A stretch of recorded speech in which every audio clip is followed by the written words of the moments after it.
Hey guys, welcome back to my YouTube channel. Today I'm going to show you guys how to make a mini skirt pattern from scratch.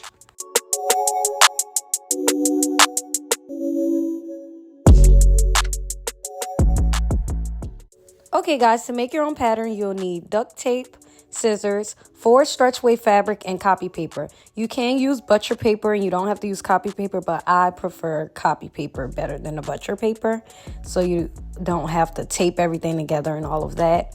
But the first thing I am going to do is line my copy paper up so I can tape it.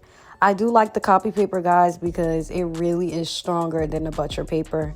But you can use butcher paper. It's easier and you don't have to do all of this extra stuff. But this is what I do. It feels stronger. It's easier to use for me. I tried all of the other things and this is just what's worked. Okay, now that everything is taped together, make sure you're getting those corners. That's what makes it the strongest. So now I'm going to get a mini skirt from my closet. You can get any mini skirt, but if you can draw, you can just draw it out.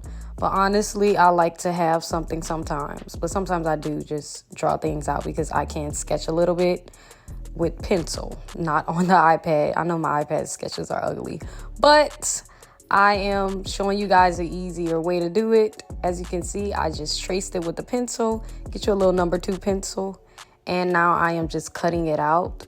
And I'm telling you guys, that copy paper is just very strong and thick compared to the butcher paper that, people usually use.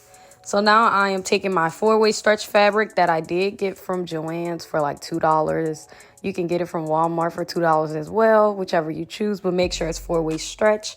So now that my pattern is all cut out, I'm just tracing it. I did a 2-way fold, so I didn't have to cut it twice for back and front. Now that that's done, you're going to sew along the sides. Make sure you leave an opening for your legs to go through. So make sure you're just sewing vertically, not horizontally, okay? So I'm just using my brother's sewing machine, not my serger machine, but I could, or you could if you like to. And I'm just sewing vertically down the sides. And as you guys can see, I left an opening and it is perfect for my legs to go through. Now I am going to hem the top and the bottom of the skirt so it can look neat. And to do that, I just fold it 2 times and roll it around as you guys saw. And now I'm sewing it down, just making sure it looks nice and neat. And that is the last step, guys. This is how the skirt came out. Very cute. I styled it cute. Y'all can really take this outfit for inspo. Thank you guys for watching. Please like, comment, and subscribe.